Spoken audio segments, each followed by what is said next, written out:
Eh, Primero quisiera decir algunas formalidades. El profesor Víctor Krebs es PhD en Filosofía por la Universidad de Notre Dame, Estados Unidos. Ha sido profesor, investigador de la Universidad Simón Bolívar en Caracas, donde nos acompañó mucho tiempo y aún lo extrañamos. Y hoy día ejerce como profesor en la Pontificia Universidad Católica del Perú. Es fundador del Grupo de Investigación de Filosofía Contemporánea Hermes y de BJK Curaduría Filosófica, que ha sido para nosotros además una gran inspiración. Es autor de Del alma y el arte, reflexiones sobre la cultura, la imagen y la memoria, un libro por demás muy importante en Venezuela que ha logrado un espacio muy importante en las generaciones nuevas. También es autor de La recuperación del sentido, Wittgenstein, la filosofía y lo trascendente, y la imaginación pornográfica. Actualmente, junto a Richard Frankel, es autor de la publicación del libro Human Virtuality in Digital Life. Víctor ha sido un aliado incondicional de nuestros seminarios y nuestras investigaciones. Nos ha acompañado prácticamente desde el principio y con la generosidad que lo caracteriza, siempre nos ha brindado unas disertaciones que para nosotros han sido fuente de mucha reflexión y mucho replanteamiento conceptual. Esperamos, Víctor, seguir contando contigo y bueno, no me queda más que darte la palabra y que ilumines nuestra disertación de hoy. Muchas gracias, Lorena. Para mí es siempre un placer enorme volver a casa. Me siento en casa acá, después de además 10 años en Venezuela.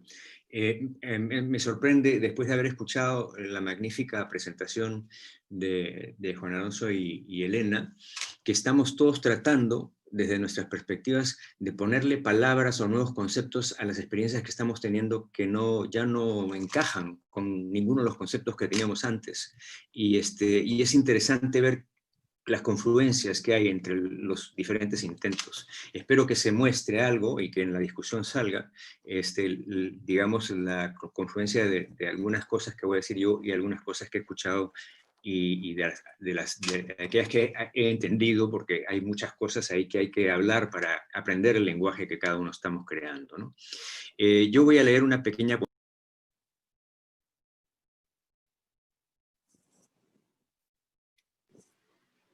Víctor, disculpa, te quedaste sin audio. Conecta el audio. Pero me quedé ahorita, no he hablado todo este tiempo sin audio. Sí, ya te escuchamos. No, fue unos segundos. Ya. Y bueno, antes de empezar, quería agradecer primero la oportunidad de estar aquí en el último episodio de esta saga que hemos estado desarrollando este año 2020, con eso te digo todo. En primer lugar, la Fundación Telefónica, ¿no? En la persona de Eliana Sosa hoy día, que me encantó lo que dijo, para empezar, a la UCAP, por supuesto, a mis queridos amigos Humberto Valdivieso, Lorena Rojas Parma y Victoria Dos Santos, y a los panelistas con quienes compartimos estos momentos, y por supuesto al público que ha venido a acompañarnos. Entonces, sin más, leo esta ponencia que se llama Mnemocine y Proteo, reflexiones sobre la memoria virtual. Empiezo con un pequeño epígrafe de Rodrigo Luque: no hay angustia más sublime que el tiempo. Preludio. La historia del ser humano está asignada por momentos como el que estamos viviendo, en los que nuestras extensiones tecnológicas transforman radicalmente nuestra experiencia. Esos momentos plantean nuevos retos y posibilidades que definen nuestro ser futuro, hibridizándonos como lo han hecho antes ya otras extensiones tecnológicas, tales como la escritura, que nos permitió pensar sobre una superficie, haciendo de nuestros pensamientos algo permanente y compartible, o como la fotografía, que hizo lo mismo para la imaginación, y el cine, que nos enseñó a ver la temporalidad de la existencia en la que vivimos sumergidos desde afuera, como el tiempo en movimiento, como el pez que de pronto, viendo el agua, es capaz de ver el agua en la que vive. Con cada nueva tecnología, nuestro ser se ha ampliado, modulando nuestra recepción del mundo de maneras siempre insospechadas, modificando nuestra comprensión del tiempo y del espacio y con ello de la propia identidad y la esencia misma de la existencia.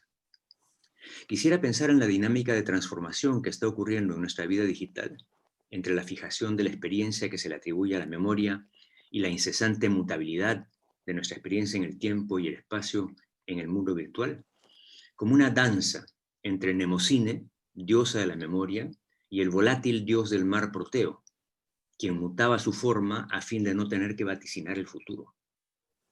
A partir de esa imagen, auscultaré los cambios de experiencia que estamos viviendo con la revolución digital. 1. Farmacología técnica. Como es bien sabido, Platón advirtió que la invención de la escritura, aunque efectivamente ampliaba nuestra capacidad de conocimiento, significaba una pérdida en la asimilación de lo vivido, una pérdida en aquella alquimia del cuerpo a la que él llamó el trabajo de la memoria, que es capaz de convertir la información que recibimos en formas de profunda experiencia y sabiduría.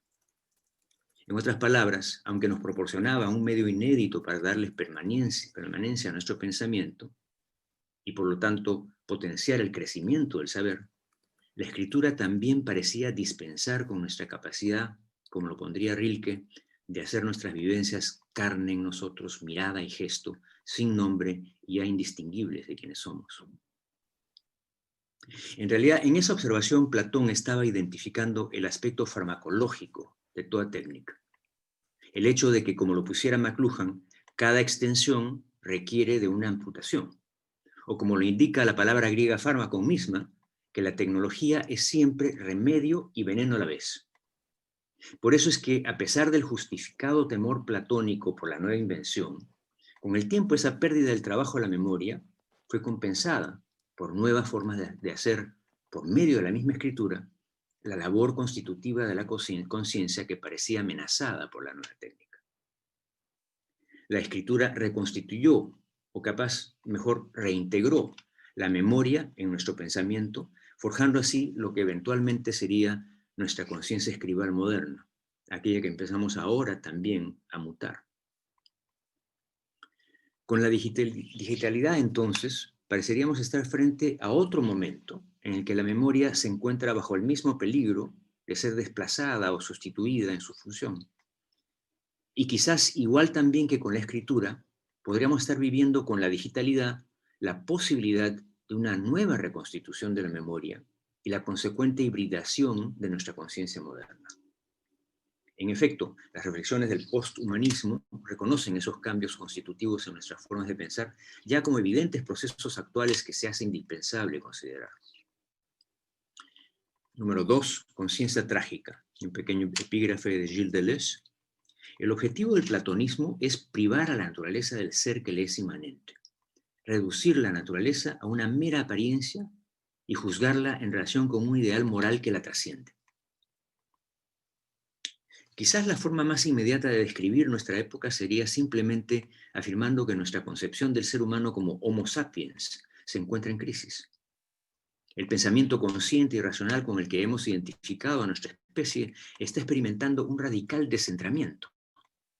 La crisis del paradigma humanista, por la que hemos estado pasando específicamente en el rechazo del modelo ideal del ser humano falocéntrico y patriarcal que ha regido desde la Ilustración, implica no solo el desplazamiento de nuestra pertinaz identificación con la función racional, sino además la superación de la falaz identificación de la realidad con lo que somos capaces de representar intelectualmente. Pero esa identificación oculta una resistencia precisamente a lo irrepresentable, a aquello que está más allá de las palabras, como decimos, que en su punto de mayor opacidad significa el fin del sentido y la conciencia, que no es otra cosa que la muerte. Es justamente en esa negación de la condición trágica del ser humano que Nietzsche encuentra las limitaciones en el poder de discernimiento de la mente occidental, pues como lo pone Charles Scott, el sufrimiento irredimible y el desastre de la vida mortal se encubren o se les da un significado trascendental en aras de afirmar algo que no existe en el tiempo mortal. En lugar del desastre de la mortalidad, nuestra cultura crea valores que deben negar lo irredimible y hacer una afirmación alegre, light, de la existencia. reemplazando la conciencia trágica con un sentido de vida trascendente. Y en esa medida, nuestra deliberada inconsciencia genera linajes y discursos de ficción y engaño que se hacen pasar por linajes de verdad. Es cada vez más claro en nuestra actual cultura, extasiada por la imagen de la eterna juventud y el resplandor de la belleza, que nos rehusamos al pasaje del tiempo, ignorando o de tantas maneras pretendiendo superar nuestra mortalidad. Uno podría pensar que la tecnología no es otra cosa que un intento de encubrimiento, precisamente en su manera de enmarcar la experiencia o modularla de acuerdo a aquellos parámetros que establecemos en nuestras representaciones de la realidad.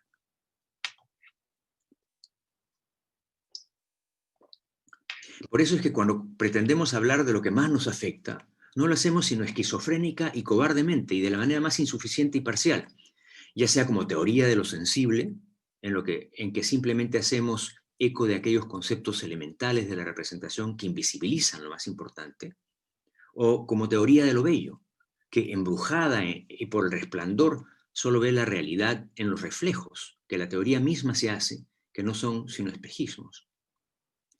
Pero precisamente en esa vitalidad no representable de la experiencia, es decir, en todo aquello que yace más allá de las identidades que podemos recordar en los que ha trabajado nuestra memoria antes, se asoma nuestra mortalidad. Y es solo en torno a ella, en su aceptación, que es posible aquel pensamiento capaz de afirmar la propia mortalidad que Nietzsche tanto ansiaba.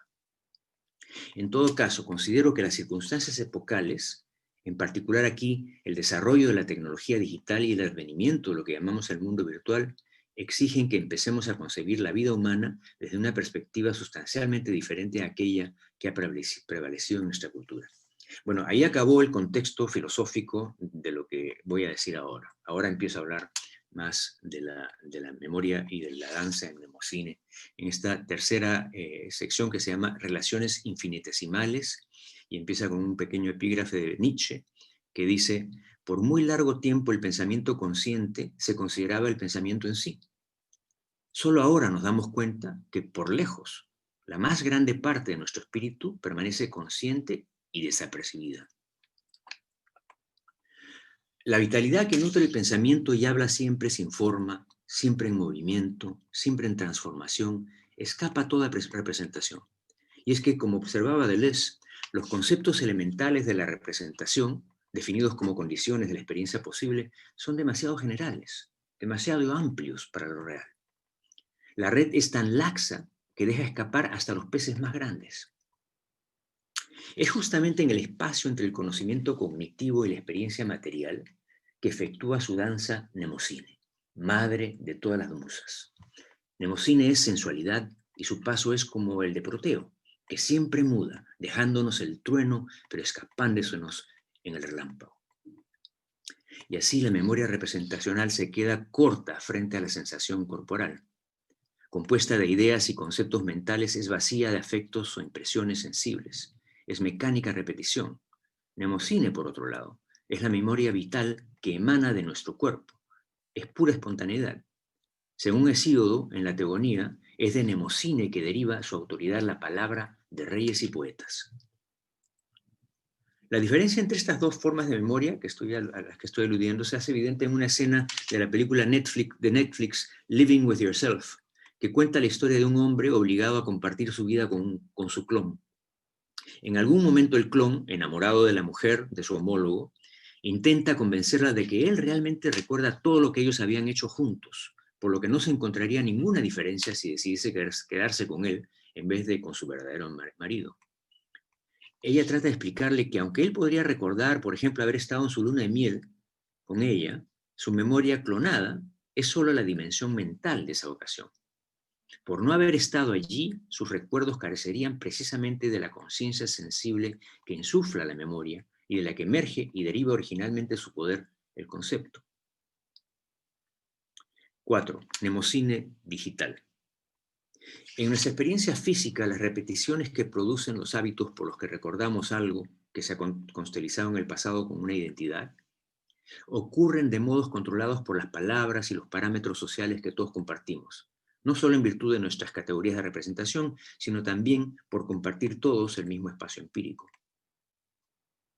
Pero en la constitución de identidades y objetos en la virtualidad digital no existen ni esa comunalidad espacial, ni esa expectativa más o menos sedentaria de la repetición de lo mismo que caracteriza a la mente representacional. Ahí la repetición nunca es de lo mismo, sino siempre de lo diferente. Y su expectativa, por lo tanto, es más bien nomádica.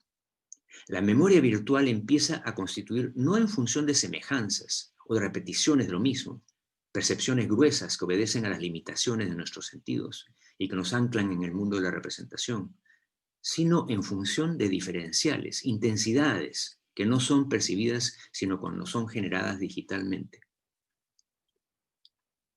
La idea de la representación, de que la representación copia o reproduce algún original estable, funda el modo de pensamiento que hace imposible la conciencia trágica de Nietzsche y que se complica con la experiencia de lo digital, pues se resiste a la afirmación del paso irremediable del tiempo y la irreversibilidad de los hechos. Pero lo digital, al disolver a ese original estable, o al llamarnos la atención a esa disolución, puede ayudar al abandono de la representación e ingresar en la fluidez de una memoria más profunda, que comienza a constelizar identidades en función de elementos en movimiento, imperceptibles para los sentidos, pero perceptibles de otros modos.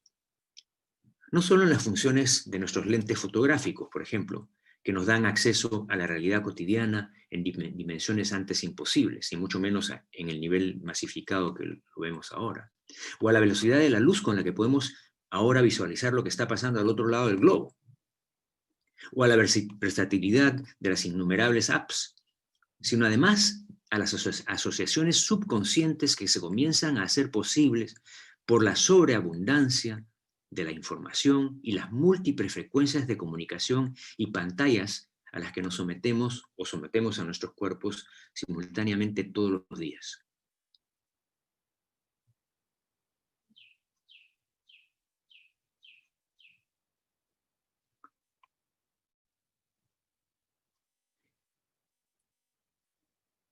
En la digitalidad, comenzamos a recordar no solo por la cruda apariencia sensible, sino a través del sutil velo de relaciones infinitesimales que se hacen perceptibles en el mundo virtual y por lo tanto adheribles a la experiencia, utilizables en nuevas identidades, repeticiones e instantes que van constituyendo una nueva forma de.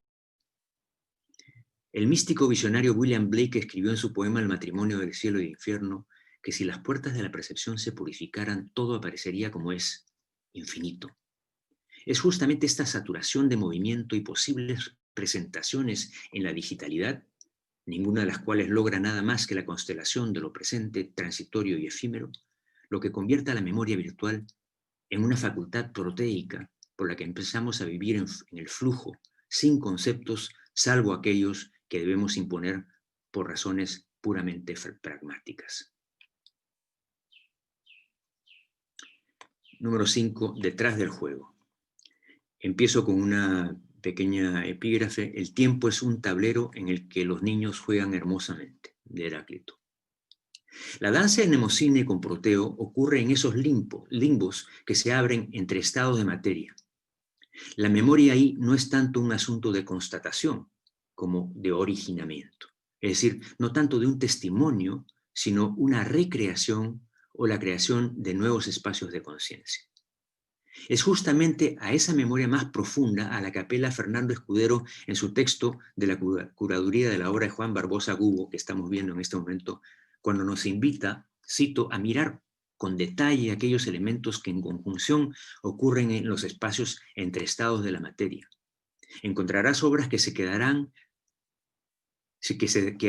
con suave suspensión y que para ello debes tomarte una pausa y descubrir entre sus capas los diferentes niveles que ocurren cuando uno atraviesa un lugar desconocido. No buscan que llegue a identificar el objeto, quizás más bien intentan que observes lo que ocurre en esa transformación o en esa transición. Es como si nos detuviésemos en el tiempo y experimentásemos ya no el objeto tal como nos lo representamos, sino como lo pone Escudero, ese estado de intervalo en un quieto devenir. Quizás de lo que se trata esta sutilización de la memoria que ocurre en la virtualidad, paradójico como pueda sonar, es de una reconexión con la materia y específicamente con nuestra corporalidad. Y es que, como escribe Deleuze, somos agua, tierra, luz y aire contraídos no solo antes de reconocerlos o de representarlos, sino antes de sentirlos. Todo organismo es en sus elementos receptivos y perceptivos, pero también en sus vísceras, una suma de contracciones, de retenciones y de espiras. En el nivel de esta sensibilidad vital primaria, el presente vivido constituye ya en el tiempo un pasado y un futuro. Este futuro aparece en la necesidad como forma orgánica de espera. El pasado de la retención aparece en la herencia celular, más aún al combinarse con las síntesis perceptivas montadas sobre ellas. Estas síntesis orgánicas vuelven a desplegarse en las síntesis activas de una memoria y de una inteligencia psicoorgánica. Este descenso al cuerpo, siendo un evento dionisíaco, recupera la conciencia de la tragedia de lo humano, de la verdadera naturaleza temporal e incesantemente mutable de nuestra condición, que el hombre occidental habría perdido y de la que deberíamos aprender a recibir con un gozoso sí. Y ya para terminar, una coda, recordar en medio de la digitalidad parece componer, abrir, forjar un lugar en el tiempo que introduce un elemento lúdico profundo, del que adolece nuestra cultura empresarial y capitalista. A lo que nos invita Mnemocine en su danza proteica es, como lo pone el texto de curaduría que considerábamos arriba, cito, volver a mirar el mundo no desde la materia en sí misma, sino más bien desde lo que ocurre cuando estos fenómenos y situaciones están mutando, por así decirlo, con una mirada en pausa. En sus reflexiones sobre el juego, el intelectual francés Roger Caillois caracteriza ese ánimo en términos de dos palabras, credati de sánscrito y wan del chino. Credati no solo se refiere al juego de adultos, niños y animales, sino que se usa para referirse al súbito y caprichoso movimiento provocado por la superabundancia de alegría y vitalidad. Wan, por su lado, designa etimológicamente el acto de acariciar infinitamente un trozo de jade mientras se lo pule para saborear su somnolencia o como acompañamiento de la ensoñación. El término quiere básicamente designar todos los tipos de actividades semiautomáticas que dejan la mente desapegada, ociosa, escribe Caillois. Ciertos juegos complejos que son partes del ludus, del juego, y al mismo tiempo la meditación despreocupada y la contemplación perezosa.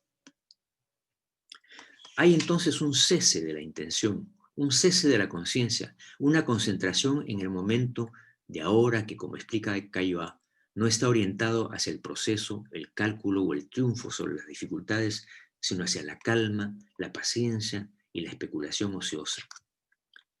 Ese laboratorio de nuevas constelaciones, memorias y olvidos en el que se convierte el mundo virtual va armando espacios de posible conciencia que hasta el momento no eran posibles.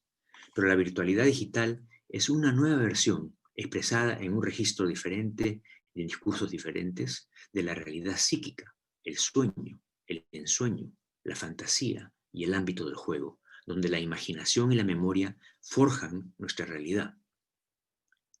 En la medida en que nuestra actividad virtual comienza a cambiar o a aumentar imperceptiblemente las dimensiones de nuestra relación con el mundo, aparte de hacer posible la conciencia trágica de Nietzsche, el reconocimiento del paso del tiempo y de la mortalidad, lo que la danza de Mnemocine nos vuelve a plantear es la eterna pregunta acerca de la cual escribía Calderón de la Barca en su famosa estancia: ¿qué es la vida? Un frenesí. ¿Qué es la vida? Una ilusión, una sombra, una ficción. Y el mayor bien es pequeño, que toda la vida es sueño y los sueños, sueños son. Gracias.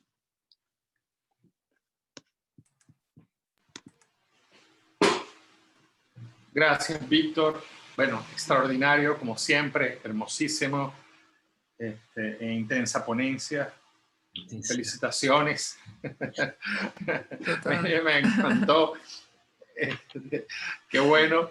Bien, bueno, hermosas ponencias de nuestros queridos invitados. Y ahora, bueno, vamos a abrir un diálogo entre todos y con los amigos del público, a los cuales les Recuerdo que pueden en el panel de preguntas y respuestas dejar sus preguntas. También, bueno, los que quieran en el chat, es más complicado buscarlas ahí, pero lo buscaremos con mucho gusto. Y pues, bueno, conversemos. No sé si Lorena quiere comenzar. Sí. Bueno, yo estoy muy conmovida por las intervenciones que hemos escuchado hoy de Juan, Elena y Víctor, profundas, removedoras, conmovedoras. Es curioso, tenía anotado algo con lo que termina Víctor, con la alusión a Calderón de la Barca, que ha orientado mis propias investigaciones hace poco, que es la vida, ¿no? Y creo que Víctor lo sabe por conversaciones que hemos tenido, igualmente Humberto. Y a partir de ello quisiera hacer breves preguntas para simplemente iniciar el diálogo y dar entrada a todas las inquietudes que ustedes han despertado esta mañana. A partir de esa pregunta, de qué es la vida, que nos estamos planteando a partir de toda la experiencia digital tan abrumadora, tan importante, tan reveladora, eso aunado a las importantes reflexiones que ha iniciado con el posthumanismo. Quisiera hacer una primera alusión a Juan, a Elena, porque Juan hacía alusión a hacer vivir el código constantemente, o a partir del código, desde la digitalidad, lo que me parece muy hermoso. Simplemente quisiera que lo elaboraras un poquito más. ¿Qué significa para nosotros? Es sumamente fuerte poder sostener desde la filosofía la vitalidad del mundo digital, la vitalidad de lo que allí surge y lo que allí nos confronta o nos invita al devenir. Ha sido difícil, por eso me ha gustado tanto que has dicho en varias ocasiones ese hacer vivir. En primera generación, no importa cómo sea, me gustaría escuchar un poquito más desde una profunda y auténtica curiosidad intelectual, cómo lo ves tú. Y eso conectarlo con una segunda cosa que también me gustó muchísimo, que has dicho que el dato no es un mero dato cuando anda rodando por las redes, sino que es una descripción. Y eso es una labor tan filosófica de escribir, que ahora verla en el dato, pues me abre a mí un matiz para pensar también en esa vitalidad a la que haces referencia. Y por último, y ya no les quito más tiempo, Víctor, te preguntaría, después de tu bellísima e intensa disertación, en esta preciosa imagen de Mnemosyne danzando y de su unión con Proteo, que nos recuerda y nos hace ver una vez más que el recuerdo no es una reproducción, que el recuerdo como hijo de la memoria es creativo, siempre es novedoso, se dice cada vez. Por eso ni siquiera nuestro pasado es estable, ni siquiera nuestro pasado está petrificado. Siempre nos estamos haciendo, y cuando miramos atrás, miramos ahora y miramos al futuro. ¿Cómo ves tú el tema del olvido? Y ya que mencionaste a Nietzsche, pues yo me voy a abrigar, me voy a arrimar a él. Pues para él el olvido es una potencia, es un superpoder de la memoria. Y es lo que permite, entre otras cosas, su plasticidad, y permite, como tú bien sabes, que ese recuerdo o que ese pasado se vuelva a decir. En el caso de las redes tenemos la no posibilidad del olvido. Digamos, todo está allí, ¿no? Entonces, ¿cómo pensamos ese rehacerse, ese danzar de Mnemosyne, esa vitalidad que nos conseguimos ahora en las redes, pero sin olvido? Porque aquí está todo, ¿sí? Esto se parece más a Bergson cuando decía que nada está perdido, que todo está en nosotros, absolutamente todo está, ¿sí? Eso me recuerda más lo digital, y lo conversábamos Humberto y yo cuando hablábamos del texto que está en la exposición. Y bueno, les doy la palabra, les pido disculpas si me excedí un poco en los comentarios. Bueno, pues si quieres empiezo por responderte yo a las cuestiones que me haces. Y de paso, al tiempo que te respondo, trataré también, bueno, primero quería saludar a mi amigo Abraham San Pedro, y de darle mis sinceras gracias, no solamente por su crítica, sino porque él es la persona de la que he aprendido un montón y de la que he conseguido, por ejemplo, los vídeos que he mostrado. Entonces, no solamente Abraham no pareces ofensivo, sino que algunas de las cosas que planteas son muy oportunas y quisiera poder responderlas al tiempo que respondo también a Lorena. Vamos a ver, bueno, y también alguna otra cuestión, como la de Gustavo, que también la plantea en la ventana de preguntas. Vamos a ver qué es eso de hacer vivir una obra de arte. ¿Cómo se hace vivir una sinfonía de Mozart? Está en un registro, está codificada en una partitura. ¿Cuándo vive? Vive cuando el violinista empieza con ella, cuando el director finalmente la ejecuta. El arte digital o el arte computacional siempre vinculado al código, ¿vale? Quisiera insistir en que dentro de las categorías que nosotros podemos enunciar siempre va a haber un tipo de obra que no contempla nuestro trabajo o lo contempla de una manera totalmente diferente, y es cuando la máquina es parte esencial de la obra.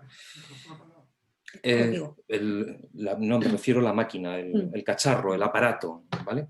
Okay. Cuando el aparato es una parte esencial de la obra, merece la pena trabajar sobre él, y aún así da problemas. Aún así tenemos importantes problemas con él. Y también un poquito por responder a Abraham, cuando dice que un camino que él considera oportuno es la restauración del aparato con su hardware original.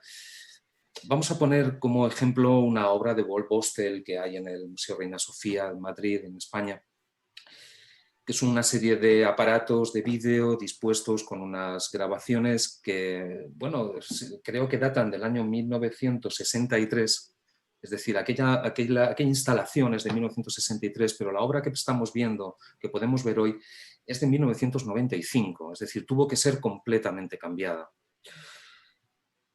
¿Por qué? Pues porque los monitores se desmagnetizan o dejan de tener propiedades, las cintas videográficas pierden sus propiedades. Sí. Es decir, todo el terreno de lo tangible, todo el terreno del aparato, de enchufable con pilas o con de cualquier otra naturaleza, tiene fecha de caducidad, morirá inevitablemente. Podemos recurrir aquí al mito del barco de Teseo y decir, bueno, pues vamos a hacer como propone Lino García Morales en su conservación evolutiva, y vamos a ir reparando, vamos a ir reponiendo todas aquellas cosas que se van gastando con el fin de que todo esto siga funcionando. Bien, pues es un camino. Sin embargo, lo que nosotros proponemos va por otra parte. Nuestra propuesta es, bueno, ¿y si pensamos y si aceptamos en el desprendimiento de la máquina, del cuerpo, y nos quedamos solamente con el código? Si nos quedamos solamente con el enunciado original descriptivo de su autor, es decir, si nosotros pudiéramos pensar de aquí a futuro, desde hoy, desde que podemos enunciar este tipo de pensamiento hacia futuro, si nosotros somos capaces de pensar en generar obra de arte basada en código que va a ser proyectada en pantalla, en proyección, en aparatos o dispositivos de cualquier otra naturaleza, pero que esa no sea su esencia, es decir, que sean no corpóreos, no tangibles. Nosotros, en nuestro grupo de trabajo de investigación, siempre nos referimos a este tipo de producción como no tangibles. Es decir, todo aquello que podemos separarlo de su fisicidad, que no está contenido en un aparato, es puro código. Okay. ¿Cómo se hace vivir? Se hace vivir cuando se le llama, cuando se le invoca desde una interfaz electrónica, desde un gesto. Y ahí estamos trabajando también con interfaces narradas, con interfaces gestuales y cosas por el estilo. Esa es un poco la esencia cuando digo hacer vivir. Es una llamada, es una invocación a un archivo que existe en un ente computacional que nos es ajeno, que está en la nube, que es sencillamente un data center. De alguna manera exactamente igual que lo que pasa en la web, donde nosotros ya hacemos una llamada a un servidor y el servidor nos muestra en pantalla algo. Lo que nosotros proponemos es algo muy parecido a eso, en realidad. Lo único es que proponemos que sea ordenado y que sea en un sistema, también por responder a Abraham, genuino, es decir, en su mismo código de programación en el que fue creado. Cuando nosotros hemos hecho cualquier tipo de intervención obra en ActionScript, en 1.0, 2.0, si nosotros somos capaces de ejecutar ese mismo ActionScript, lo que estamos viendo es la obra. Esa es la obra que estamos viendo. Me es indiferente, y lo digo como autor, me es indiferente si la máquina que lo está ejecutando es un Macintosh, tiene una tarjeta gráfica de un tipo o de otro. Lo que es interesante es que sea ese ActionScript, esas líneas de código escritas por el artista o compuestas por el artista. Lo cual nos lleva un poco al tema de la corporeidad y la representación, la descripción de... Nosotros comparamos todo el asunto de la interfaz de planos múltiples con la geometría. La geometría descriptiva. En geometría descriptiva nunca trabajamos con las cosas, trabajamos con su representación, con su proyección sobre los planos. La proyección cilíndrica ortogonal que registra un punto en el sistema diédrico sobre los planos de proyección es la materia prima con la que nosotros estamos trabajando. Esto es lo mismo. Si estamos asumiendo que trabajamos sobre un ente geométrico, asumimos las normas de la geometría.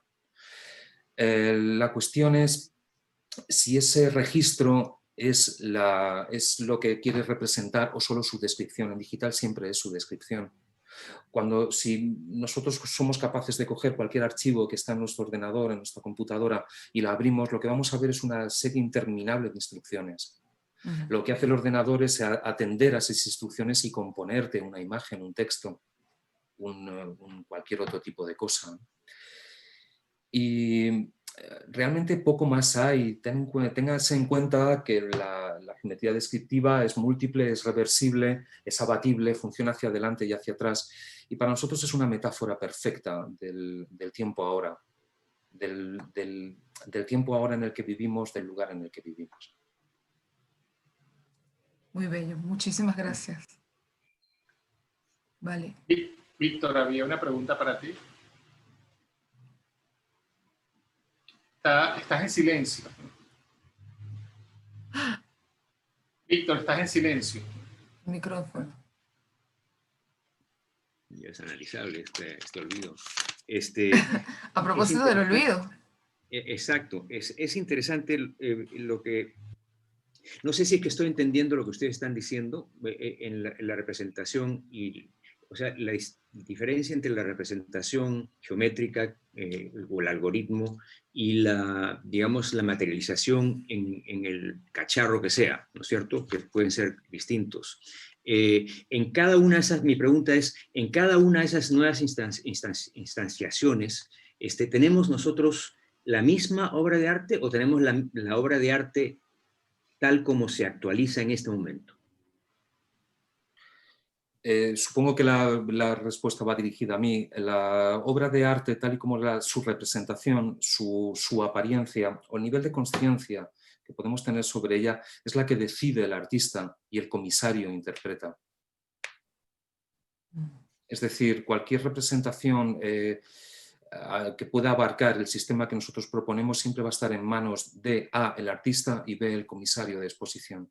Pero y cuando se trata de obras, por ejemplo, como las que estaban hablando, que se hacen obsoletas porque han sido no realizadas en hardware que ya no existe, y la quieren preservar, ¿esa preservación varía en algo la obra de arte? O sea, el hecho de siempre va a variar porque siempre va a estar en una segunda generación o posterior. Es decir, la percepción que cualquiera de nosotros va a tener de la obra siempre va a ser diferente de la intención inicial. Cualquier historiador del arte, cualquier crítico, cualquier filósofo que aborde cualquier trabajo clásico, pintura, escultura, dibujo, cualquiera de las artes plásticas tradicionales, no va a tener ningún problema con explicarte su contexto, con darle sentido a la puesta en escena. Incluso cuando se va al Prado y se va a ver unas meninas, aunque no sean de vinilo, aunque sean las auténticas, siempre te van a decir, bueno, esto es una galería de los reyes, esto tuvo una historia, esto primero fue así, esto luego tuvo estas mutaciones, estas variaciones, y tú lo entiendes. Sin embargo, parece que por alguna razón hemos asumido que lo digital, que lo computacional es inmutable, y no lo es. Es decir, la obra de Paul Bostel, tal y como es planteada en el año 63, no tiene nada que ver con cómo la podemos percibir actualmente en el contexto del museo, del White Cube. Así todo lo demás. Lo que nosotros proponemos es un sistema que puede funcionar en dos niveles de conciencia diferentes. El que a mí más me interesa, que es el primero, que es el tiempo ahora, el de aquí en adelante. El de decidamos cuando trabajemos juntos, por ejemplo, si un día se da la feliz circunstancia de que trabajamos juntos en algún tipo de creación de humanidades digitales, bien, pensemos los términos en los que esto puede vivir, puede existir dentro de la interfaz de planos múltiples y creemos las condiciones para que eso pase, así como su descripción completa.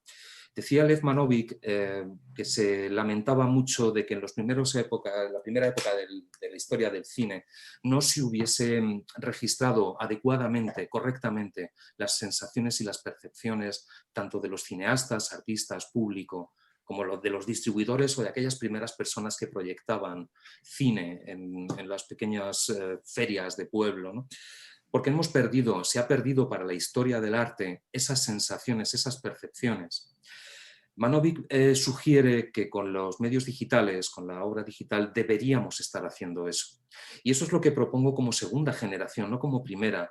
Es decir, yo propongo que cojamos la obra de Bostel, que cojamos la obra de Fred Adam, otro de los grandes artistas de los años 90, ahora, bueno, en el caso de Fred Adam, ahora que está vivo, que es amigo nuestro, que es accesible, es decir, hablemos de cómo estaba hecho esto. Hablemos de en qué nivel de conciencia se hizo, de su lenguaje de programación, de cómo era la sensación de enfrentarte a un monitor de 13 pulgadas, CRT o con una resolución mínima, ¿vale? Hablemos de cómo eran esas cosas, registrémoslo. Vamos a darle suficiente literatura, vamos a darle suficiente relato y memoria y preservémoslo, pero preservemos esa segunda generación. ¿Qué puedo hacer yo? Yo puedo mostrar esa obra creada en directo en el año 94, 95, 93 y acercártela lo máximo. Es decir, mira, así era, pero tú la vas a estar percibiendo en el monitor plano de tu ordenador, en tu casa, en tu portátil o en un teléfono móvil. Eso no es la experiencia del año 1993-94. Por más que incluso restaurara un Macintosh del año 94, seguiría sin serlo. Porque mi nivel de conciencia, de percepción ha variado. Estoy en una segunda generación o posterior. Y es un poco la teoría que defendemos. Bueno, es que justamente te hacía esa pregunta porque me parece que lo que estamos hablando es de lo mismo. O sea, la memoria que ustedes están tratando de recuperar es mnemocine, no es la memoria representacional, ¿no? O sea, estamos usando representación de diferentes maneras, pero me parece que eso es justamente lo que yo estoy tratando de demostrar, que en nuestra experiencia de la virtualidad no hay nada que se repite. Es más, que el olvido está presente todo el tiempo. O sea, hace posible la regeneración de algo, pero de una manera que es la repetición de lo diferente. Por eso estaba yo citando ahí a Deleuze, ¿no es cierto? Y que en la medida en que la virtualidad o la digitalidad nos permite esa regeneración, digamos, de un recuerdo, pero en un medio o en un flujo diferente, ¿no? Está recreando. No está constatando algo, no está testimoniando algo, está recreando aquello que ya estaba antes. Entonces, lo que yo estoy tratando de decir en este intenso texto, que me doy cuenta que una vez que lo he leído que estaba demasiado intenso, yo trato siempre de aguarlo un poco para que sea más accesible, pero me parece que estaba muy cercano yo al texto todavía. Pero una de las cosas que quiero decir es justamente eso, que la danza de mnemocine con Proteo es la que ocurre justamente en ese espacio que es irrepresentable, pero que siempre se trata de capturar en cada nueva instancia. Y entonces, cada vez que la capturamos, tiene una nueva forma, a pesar de que es lo mismo, ¿no? Como un recuerdo, como un recuerdo. Pero es un recuerdo que no repite. Exacto, que el recuerdo no repite. Él recrea. Nosotros lo interpretamos, o al menos cuando reflexiono sobre este tipo de cosas, hay dos palabras que me encantan de las que acaba de decir el profesor Krebs, que es olvido y tiempo. Olvido y tiempo. De hecho, la teoría de las generaciones se vino a llamar así por un fenómeno analógico, que era la pérdida de información de una copia a otra en electrografía o en videografía. Y eso es tiempo, eso es olvido. Es decir, cuando una pequeña parte de la obra se reproduce, tiene una parte de olvido. Es más, una de las paradojas que se da en el mundo digital es que es inviolable. El archivo digital siempre es el mismo. No, mentira. No es verdad. Es decir, basta con comprimir una imagen a JPG y has tenido una pérdida de generaciones. Ya hay un olvido. Y eso lo está definiendo muy bien Hito Steyer cuando habla de la imagen pobre, la imagen débil, que es la manoseada, la desheredada de las producciones de lujo, de las grandes resoluciones, ¿no? Y cuando nosotros abrimos una imagen en nuestra pantalla, una imagen de naturaleza digital, y en este momento te tengo a ti, Lorena, en nuestra pantalla, hay un olvido, incluso en la forma en la que te estás apareciendo en nuestra casa, en nuestra pantalla. Hay una baja definición, y una baja definición es olvido y tiempo. Eso es muy bello. Eso es muy bello. Y cuando, Maravilloso. y Maravilloso.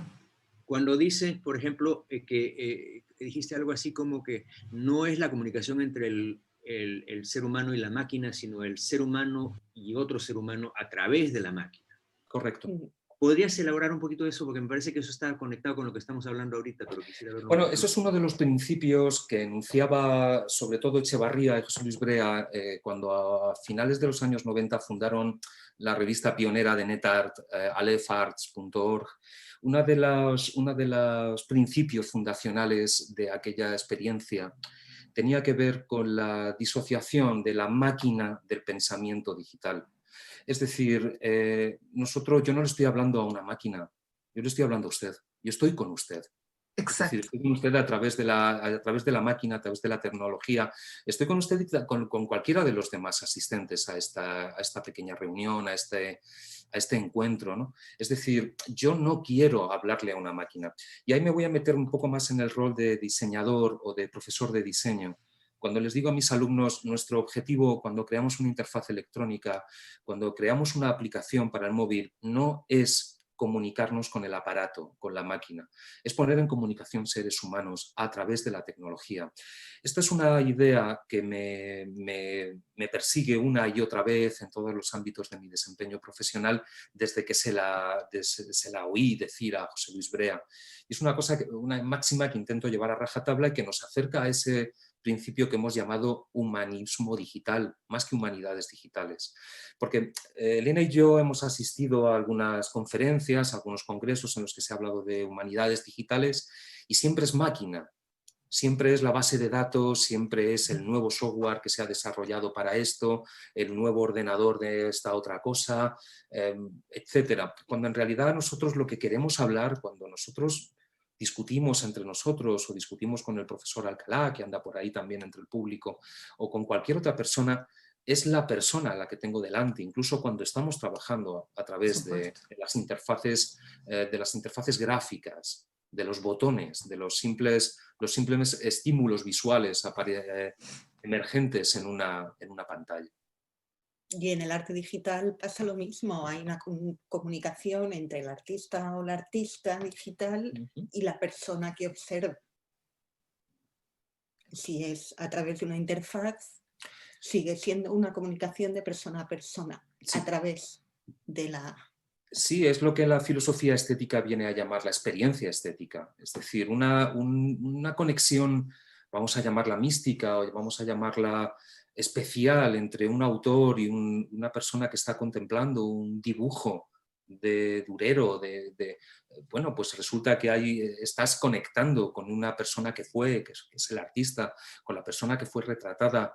No, creo que no tenemos problemas para entender eso. Es decir, cuando una obra de arte te emociona, una pintura una obra de arte universal, reconocida, hay un vínculo, es decir, hay una conexión interfásica. Excelente. Recordé, le voy a dar la palabra a Victoria, pero recordé una pequeña entrevista que le hicieron en una guía de estudios acá del Museo de Arte Contemporáneo al gran maestro cinético Jesús Soto en los años 70 y le preguntaban por el objeto y qué era lo que esperaba él del arte. Y Jesús Soto en ese momento respondió, dice, mi idea sería hacer una obra de arte que prescindiera del fetiche del objeto en el cinetismo, pero no tengo los medios, no tengo la tecnología para lograr algo como eso.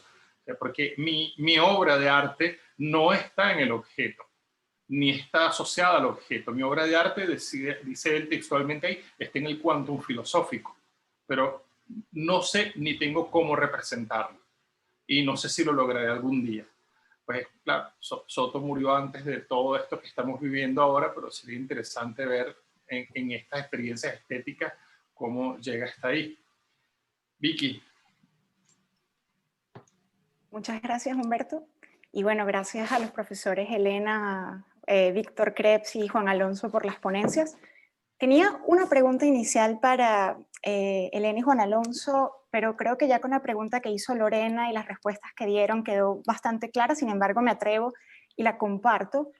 Me pareció muy interesante cuando hablaban de las 3 manifestaciones del arte computacional, si no me equivoco, que era donde la propia máquina es la obra, donde es el artista con su performance y donde es puro código, donde la obra es puro código. Sin pecar de ignorante, considero entonces que la máquina sería aquello invariable, perdón, mientras que cuando es el código sería más como ese enunciado, ¿no? Como aquello que habita la máquina. Pero tendría todavía algunas dudas, no sé si tendríamos tiempo suficiente para ahondarlo. Me pareció bastante interesante, pero justamente esa parte me causó como una reflexión ulterior y bueno, si tenemos la posibilidad. Sí, y con el profesor Víctor Krebs, disculpe profesor. No.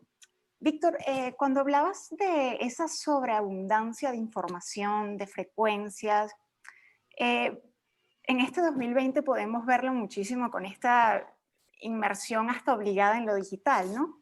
Tan radical. Pero han emergido conceptos que me parecen interesantes como de agotamiento, justamente como el digital burnout. Cuando estás estás todo el tiempo cada vez más exhausto, más drenado, por ese estar siempre conectado en lo digital. Entonces, volviendo a tu exposición sobre la memoria digital, no sé si pudieras de repente decirme, no sé, ¿no sería también como necesario un poco de amnesia en todo este remolino, en este océano que causa tanta agitación y tanto cansancio? La gente dice, por ejemplo, que se siente drenada por esta constante exposición con las distintas plataformas. De repente, en el marco de tu exposición, ver cómo pudiéramos también entender estos otros fenómenos que hace que la gente se sienta así absorbida en extremo. Y bueno, muchas gracias. Si puedo contestar antes de que me olvide lo que quiero decir. Entre el olvido y la memoria.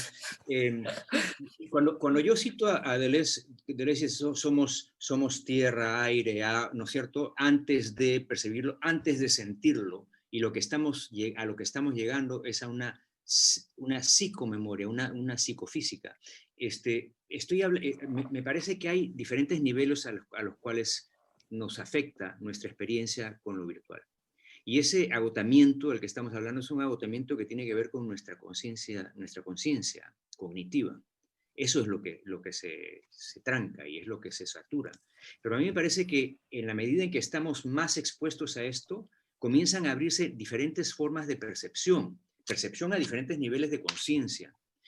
Cuando McLuhan dice que los medios lo que hacen es reconfigurar las relaciones de nuestro mundo, de tal manera que lo transforma y comenzamos a ver cosas diferentes de las que veíamos antes. Eso es lo que tengo en mente. O sea, tal vez no lo he explicado claramente, pero cuando hablo de mnemocine estoy tratando de hacer una distinción entre el recuerdo y la memoria que rigen nuestra vida cotidiana, representacional, la llamo yo, ¿no? Y la vida que está detrás de esa representación, que tiene que ver con todo aquello que no podemos hablar, pero que sin embargo rige nuestras vidas, ¿no? De una manera inconsciente, y que puede, en diferentes circunstancias, emerger como conciencia, por supuesto dejando una nueva inconsciencia detrás. Tal vez lo que estoy diciendo es que a lo que tú estás mencionando, esa saturación, esta sensación que tenemos de que la sobreinformación nos está obnubilando más bien que abriendo, tiene que ver con una diferencia de niveles que hay que reconsiderar en nuestra consideración cuando estamos pensando en cómo nos afecta esta exposición constante, ¿no?, a los diferentes niveles en los cuales nos está comunicando la imagen digital. En la imagen esa de la bailarina, en que vemos cómo es que este cuerpo de pronto se vuelve muchos, ¿no? Estaba yo queriendo decir, miren, en esa imagen estamos nosotros haciéndonos conscientes de algo que está en el mismo objeto, pero que nosotros por nuestros sentidos gruesos no lo percibimos. Y sin embargo, eso nos abre en la imaginación, ¿no?, formas de reasociar, de hacer nuevas conexiones que transforman el mundo en el que estamos viviendo. A eso me refiero. No sé si eso responde. Sí, perfecto, gracias. Bueno, pues a mí me ha pasado lo que pretendía evitar el profesor Krebs, que se me ha medio olvidado lo que... No, pero sí. Me preguntaba que el nexo común en las tres formas de existencia del arte computacional, tal y como yo las concebimos, y sobre todo sus hibridaciones posibles, es decir, sus mezclas y mestizajes, está el código residente en la máquina, pero es justo al revés. La máquina solo es un terminal, solo es un output, solamente es una ventana a través de la cual emergen las imágenes, sonidos, montajes o estímulos de cualquier naturaleza, que en realidad lo que están haciendo es fluir en esa interfaz que yo recupero en su semántica, esa superficie de transición entre recipientes, ¿no? Es decir, nosotros no vivimos en el extremo de una interfaz, nosotros vivimos en una de las interfaces de planos múltiples, atravesados por múltiples otras, que Scolari llama ecosistemas y que nosotros incorporamos a nuestra percepción. Es decir, nosotros estamos en algún lugar virtual, de pie sobre un plano de transición de un líquido, de un flujo que llamaremos datos digitales. Y que tienen, por cierto, los días contados cuando llegue la computación cuántica. Esa es otra. Exactamente. Toda esta transición. Maravilloso. Bueno, quiero decirles que las obras que van a ver en la exposición, cuando la naveguen, y en los visionados, están llenas todas de esta discusión que se ha dado acá, ¿verdad? En el trabajo de Sebastián, con inteligencia artificial, distintas aproximaciones de la memoria, como las obsesiones de Vasco Sinetar, las pequeñas historias que van apareciendo y se van transformando, Luis Negrón y la relación que hace entre el espacio y el sueño. Entonces, lo invito a todos a ver y a dialogar con estas ideas y las obras de arte. Hay bastantes comentarios y preguntas del público. Quiero darles espacio para que en el tiempo que nos queda no vayan ellos a quedar por fuera. Y hay toda una discusión que yo creo que interesantísima, que en las primeras respuestas que se han dado ya se tocó, que un debate muy interesante de Abraham San Pedro, y en el cual participó acá también José Ramón Alcalá, y a estas ideas que ellos están exponiendo acá, Elena y Juan Alonso pues, ya las abordaron, y creo que algunos de los comentarios, y entonces voy a seguir adelante. Justamente Luis Negrón pregunta, voy a leer varias y vamos revisando así por grupo. Dice, quisiera compartir aquí la idea de la endofísica de Otto Rosler, ya va que se mueve esto acá, no sé por qué, que usa el interfaz como aquello que está entre la física desde adentro y desde afuera. Y Juan Pablo Valdivieso los felicita, maravillosas ponencias a todos. Dice, me surgen las siguientes preguntas. La obra es el código, la obra se sustenta en el código. Desde la perspectiva del proceso del artista me pregunto, ¿cuándo el autor termina la obra? ¿Lo hace cuando termina el código o, por ejemplo, cuando la respuesta visual auditiva de su código cumple con sus metas o expectativas? O quizás podríamos incluso preguntarnos cuándo el código está listo. Esto me lleva a pensar que quizás sea necesario ver cada proceso artístico de forma individual para dilucidar cuál es la posición del código dentro del alma o la esencia de la obra. Y Carmen Michelena, ¿hacia dónde va el oficio del historiador? ¿Será necesario que cambie su lenguaje? Creo que podemos abordar estas y luego sigo leyendo otras. No sé quién quiere decir algo. Están en silencio, Elena. Volumen. Bueno, por volver un poco a lo que comentaba antes Juan Alonso de la partitura de Mozart. La obra de Mozart terminó cuando terminó Mozart, la partitura. Esa partitura luego se representa de muchísimas maneras. Con lo cual, en realidad, la obra, la sinfonía, la ópera, etcétera, es esa partitura. Esa partitura es la que debe permanecer. Porque luego, a través de distintos artistas performativos, por así decirlo, pues en este caso músicos, puede volver a vivir la obra. Cuando la obra es el código, es el algoritmo, el artista o la artista la termina cuando termina el código.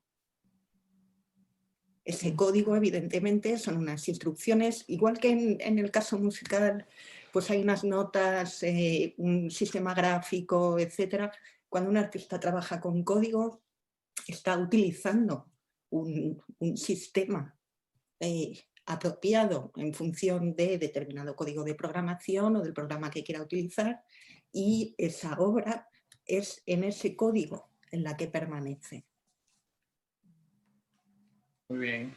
Víctor, en el caso, si perdón, podemos poner también un ejemplo en el caso de la literatura. Un autor termina su obra cuando termina de escribirla. Si es alemán, la escribe en alemán. Luego se traduce. Entonces, en la realidad digital pasan cosas muy similares. En el fondo, diría que, y eso que a mí me costó mucho, que es fácil de entender. Pero es verdad que es una cosa que hay que verla, hay que aprenderla, vaya. Víctor, no sé si quieres decir algo. No, por el momento no. Déjame Muy bien. Sí, Rebeca nos dice, si bien es cierto que hoy en día estamos expuestos diariamente a todas estas actualizaciones digitales que pueden llegar a gobiernos en cierta medida, quería saber cómo cree usted que deberíamos enfrentarnos a ellas. Esto es contigo, Víctor, dice Rebeca acá. Es decir, ir en contra... Podrías empezar otra vez porque estaba pensando en lo último. Sí. Sí, ella quiere preguntarte, si bien es cierto que hoy en día estamos expuestos diariamente a todas estas actualizaciones digitales que pueden llegar a gobiernos en cierta medida, quería saber cómo cree usted que deberíamos enfrentarnos a ellas, es decir, ir en contra o más bien deberíamos aceptarlas y resignarlas a que nos afecten. En pocas palabras, ¿cuál cree usted que es la mejor forma de enfrentarnos a todas estas actualizaciones de manera que no nos agobien, pero que a su vez modifica de forma indirecta y directa nuestra forma de percibir la realidad? ¿Dónde estaría el concepto de memoria y de olvido? ¿Se unirían en uno solo o serían dos formas diferentes de percibir la realidad? Bueno, wow. Me parece que ahí hay una pregunta acerca de cómo relacionarse con los medios, para empezar, ¿no? en tu vida diaria, pero también hay una pregunta de fondo que tiene que ver con el problema teórico.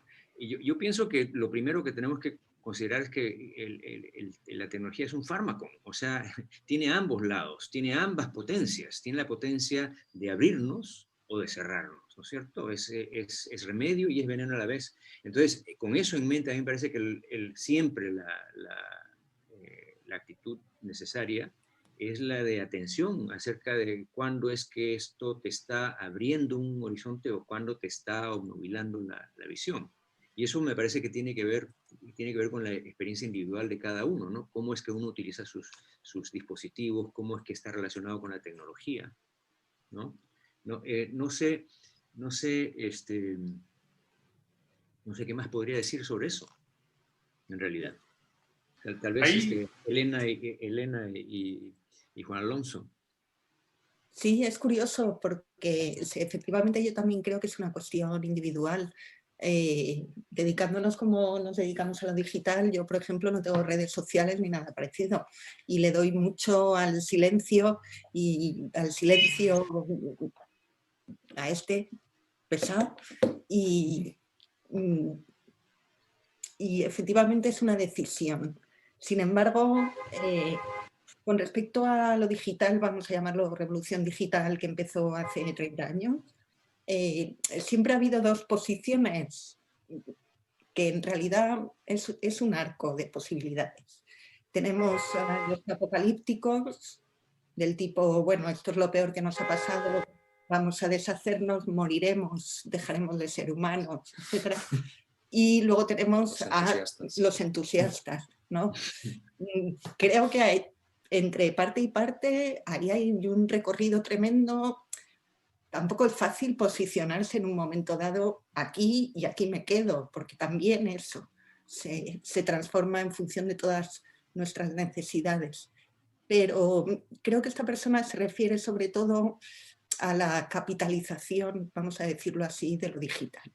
Es decir, sí que tengo muy claro que mucha de nuestra vida nos la han convertido en producto digital. Por tanto, bueno, estando en ese punto, la decisión es absolutamente individual, entro o no entro en esto. Me convierto en producto, me convierto en... me monetizan en mi acción digital. Esa es una parte que por supuesto es la más peleada por la parte apocalíptica, pero luego hay otra realidad digital absolutamente vital de la que no podemos escaparnos, pero con la que no hay ningún problema, o por lo menos yo no lo tengo. Muy bien. Recordé en la idea de dónde está la obra de arte a la espiral Yeti de Robert Smithson. Está la espiral en este lago de sal que algún día desaparecerá. Es una obra completamente analógica. Y luego está toda la data de documentación extraordinaria, múltiple, infinita, que hizo Robert Smithson de cálculos y reflexiones alrededor de la obra y que forma parte inevitablemente de la obra. Entonces, bueno, ¿dónde está la obra? Recuerdo que esta data no corresponde de alguna manera también a esa memoria que se podría construir otra vez el objeto analógico en otro lago, en otro momento, dentro de 1000 años, a partir de esa data que dejó Robert Smithson, y de alguna manera la obra sigue estando ahí. Bueno, son preguntas interesantes, estamos hablando de algo absolutamente analógico, no digital. Sonia Rojas, que... Perdón, Humberto, si quisiera agregar una cosa más. A mí me parece que, efectivamente, es una cuestión de tomar conciencia.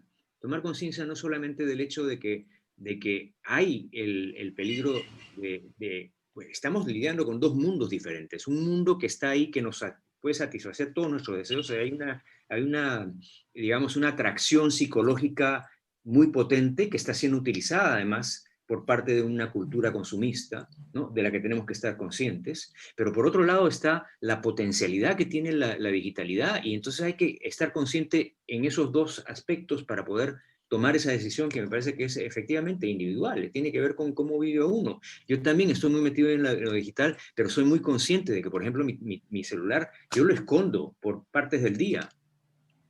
Uy, me fui. No, muy bien. Estás aquí con nosotros, Víctor. Pero es que yo ya no los veo a ustedes, ni me veo a mí. ¿Qué pasó? Nosotros aquí te vemos y te escuchamos. Nosotros te vemos. Nosotros sí te vemos y te escuchamos, bien. Bueno, termino ahí porque ya no los veo, entonces voy a adelante, no los veo. Bien.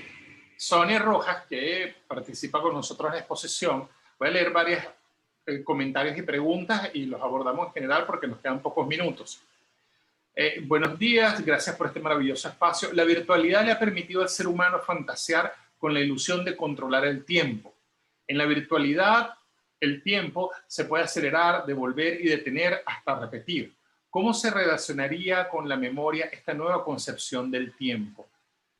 Elizabeth Schumer, fotógrafo, nos dice, me pregunto si este intento de conservación de este material a punto de desaparecer del siglo pasado que mencionan también se extiende al inmenso volumen de imágenes digitales de esta era, registros que quedan en la virtualidad sin ser copiados en soporte físico.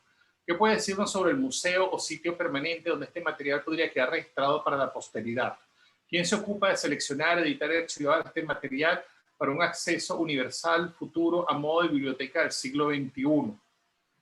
Ella misma dice, la fotógrafa canadiense Rita Lechner se juntó con el impresor canadiense Bob Carney para crear fotografías permanentes en los archivos originales digitales del iPhone. Carney utilizó una técnica histórica del siglo XIX para crear copias Palladio con pigmentos aplicados montadas sobre aluminio. Es el proceso de color más permanente que se conoce, con un tiempo de vida estimado de 1000 años. ¿Qué piensan sobre este tema? Una más.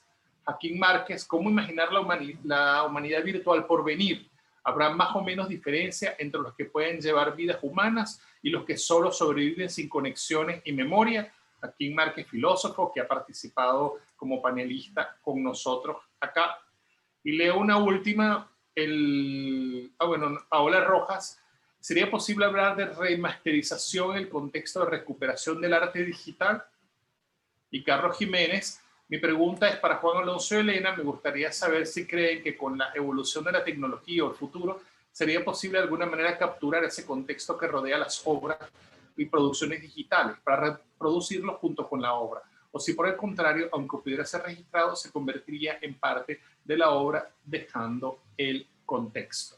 Bueno, ahí les dejo este mar de reflexiones extraordinarias y preguntas que nos han hecho este lujo de audiencia que tenemos, que ha sido increíble. Son preguntas interesantes e intensas. Entonces, una respuesta... Una respuesta breve a cada una de ellas. No sé, la última que nos plantea, no sé si estoy interpretando que esos son simplemente los metadatos, ¿no? Es decir, esa información dentro de la información. Bueno, realmente lo que yo imagino, lo que a mí se me pasa por la mente en ese sentido tiene que ver con el archivo anexo, con los archivos anexos y las instrucciones del artista. Es decir, todo lo que tenga que ver con documentación fotográfica, videográfica, en cualquier soporte, ¿vale? Es decir, no me estoy refiriendo solamente a formatos digitales, también analógicos. Cualquier cosa que pueda acompañar a la obra en su devenir histórico, pues supongo que es aceptable como anexo a la primera o segunda generación de existencia de una obra. Eso en cuanto a la última pregunta, la que formula Sonia Rojas, que sí que la estoy leyendo aquí. La virtualidad le ha permitido al ser humano fantasear con la ilusión de controlar el tiempo, pero solo es fantasía. Yo, con respecto a cuál es el archivo de nuestra vida ahora, bueno, hay una parte técnica que desde luego a lo que nos conduce es a pensar que es imposible, pero creo que es más interesante que pensemos que precisamente una característica del tiempo ahora que se ha trasladado, si es que existe, del mundo digital al mundo real, es la idea de vivir en formato experiencia y el hecho de los instantes fugaces, tipo selfie, tipo los stories de Instagram, etc. Es decir, lo que está ocurriendo, que incluso para mí, para nosotros, que ya no somos millennials, ni... No, somos anteriores, somos del siglo pasado. Somos del siglo pasado. Ahí sí que tengo yo una disonancia cognitiva. Es decir, entiendo, es así, el mundo ahora es así. Es fugaz, es instantáneo, es evanescente. Hay gente que diría que es de usar y tirar, pero le da poco valor diciendo esto. Es difícil porque creo que en su vocación está no perdurar. Lo cual tiene que ver también con la pregunta que se formulaba acerca del gran archivo, la gran biblioteca de imágenes. Es que me atrevería a decir que una importante cantidad, diría que muy mayoritaria de esas imágenes están destinadas a no sobrevivir. Porque con la cosa además de que no importa. No importa. Porque su esencia es precisamente ser fugaces. De ahí la diferencia cognitiva. A mí me cuesta todavía entenderlo. que se viva así, ¿no? De una manera tan desprendida, quizá. Yo que durante muchos años he sido historiadora, esto me pone los pelos de punta. Pero, sí, justamente, Carmen Michelena había preguntado, ¿a dónde va el oficio del historiador? El historiador. ¿No? Eso es un tema importante, bueno, ¿no? Aquí lo que tiene que decir una historiadora es que este mundo es así, es fugaz, es instantáneo, es un mundo selfie y que en su propia esencia está no perdurar y por tanto tiene sentido o tendría sentido que ese tipo de material no se guardara. Es decir, ¿qué guardamos? Guardamos la cultura ROM, lo que decía Brea, los conocimientos privilegiados, el archivo, la biblioteca, el museo. Es decir, son objetos que se privilegian. Característico de nuestro tiempo ahora es precisamente ese acceso universal, se deshace el privilegio porque existe en todos y precisamente en esas acciones privilegiadas en su momento está simplemente ser fugaces. Y como historiadora diría, bueno, pues una característica de este tiempo fue esta. Igual que hay pasados ágrafos y entonces no hay resto escrito o algo así. Sí, antes quemábamos las bibliotecas y ahora ni siquiera las hacemos. Sí, es verdad. Víctor, no sé si quieres decir algo ya para la conclusión.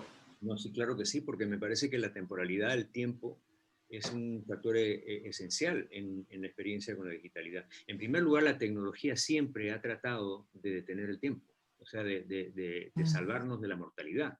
Eso es lo que estaba diciendo yo al principio. En principio, lo que acusa Nietzsche en nuestra cultura moderna es que hemos perdido la conciencia trágica, es decir, la conciencia de que el ser humano es mortal y que todo es efímero, que todo cambia, pero va hacia un fin, a su fin. Entonces la tecnología se podría entender en algún sentido como siempre una lucha por detener ese tiempo, por darnos la ilusión de que podemos estar en una situación, digamos, libre de la temporalidad. Eso por un lado, ¿no? O sea que siempre hay eso. Y claro, de lo que estaba yo tratando de decir en mi texto es que concibiendo esta memoria más profunda en Nemocine y Proteo, del movimiento proteico de la memoria, ¿no? Se está de alguna manera subvirtiendo ese intento de la tecnología de velarnos ese movimiento histórico, ese movimiento mortal. Pero por otro lado, este carácter efímero del tiempo que estamos viviendo, este ahora que estamos viviendo, yo lo trato de entender de otra manera, porque yo pienso que hay una revolución radical que tiene que ver con la conciencia del ser humano con respecto a su propia naturaleza. Y que esta nueva digitalidad, esta nueva dimensión, digamos, está proporcionando los medios para que haya una reconsideración en la mente del ser humano acerca de su relación con el espacio y el tiempo, que están siendo subvertidos por ambos. Ortega y Gasset decía que por 2500 años nosotros nos habíamos identificado con la razón. Y la razón, ¿qué cosa es lo que busca? Estructuras sedimentadas, fijas, quiere estructuras, quiere detener el tiempo. No funciona con el tiempo en movimiento, ¿no? Cuando digamos que la gran revolución tecnológica de nuestra época tiene que ver con el reconocimiento del tiempo y filosófica. O sea, en el último siglo, el tiempo finalmente se hace un tema filosófico que había estado siempre relegado, ¿no? Desde una perspectiva platónica, pues lo que cambia eso no es lo importante es lo de trascendente. Bueno, estamos en una época diferente. En esta época diferente, como decía Ortega y Gasset, de lo que se trata es de la exploración de justamente aquello que nosotros hemos tenido que dejar a un lado, que es la emoción, cuya temporalidad es la del ahora. Entonces, tal vez esto no es la pérdida de la temporalidad, sino más bien un complemento o un necesario suplemento a nuestra experiencia del tiempo, en la que podemos comenzar a explorar lo que es la experiencia emocional, lo que es el tiempo de la emoción, ¿no? De la intuición, de la sensibilidad, de todo aquello que ha sido relegado por la cultura racionalista. Yo diría que la cuestión de la temporalidad que se está cuestionando aquí tiene que ver con eso, con esa transformación que yo creo que está sucediendo con la digitalidad. Excelente.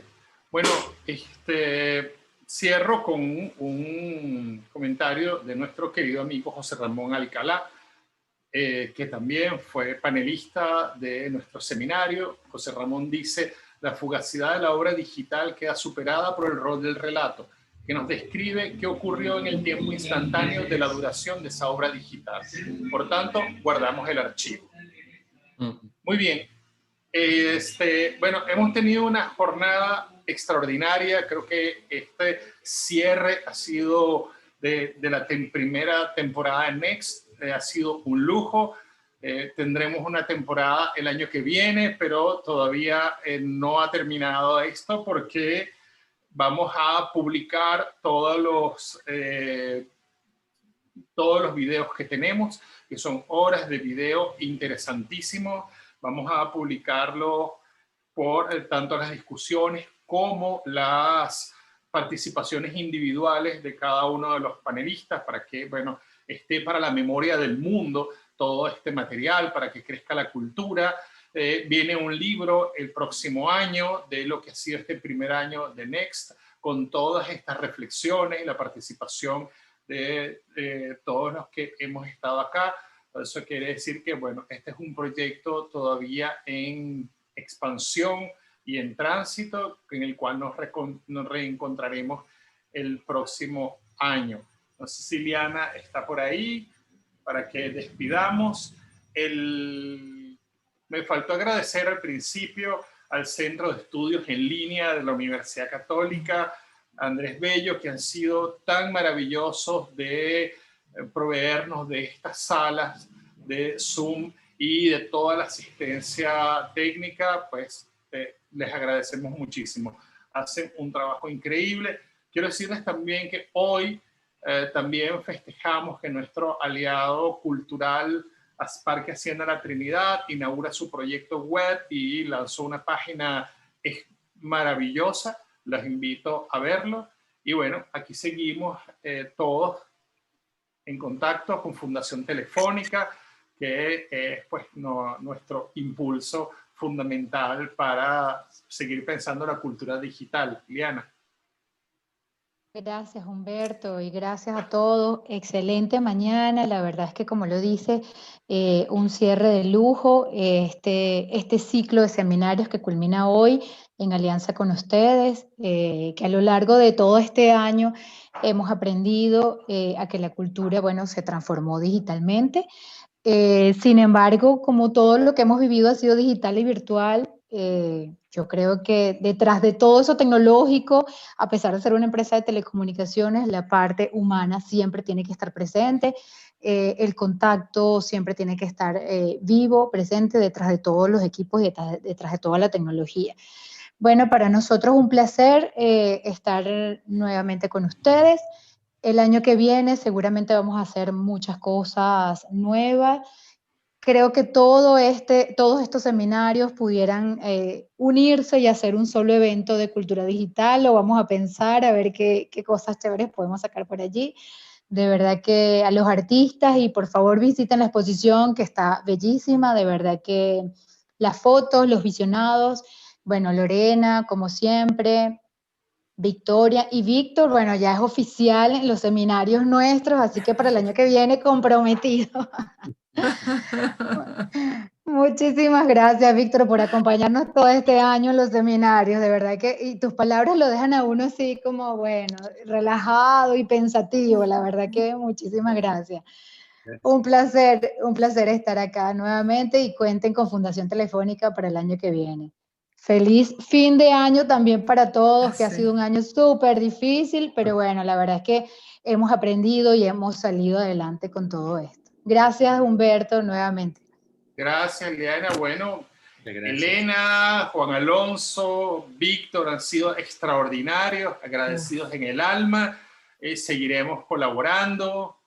Lorena, Victoria, bueno, es un equipo maravilloso que estamos aquí integrados en Next, todos nuestros aliados culturales, a los amigos artistas que han participado, les agradecemos en el alma, ustedes son unos artistas increíbles y bueno, estamos muy felices de haber podido brindar en un año tan complejo como el 2020 y toda esta belleza para el mundo. Entonces, como dice, concluyo con unas palabras del poeta Rafael Cadena, florecemos en el abismo.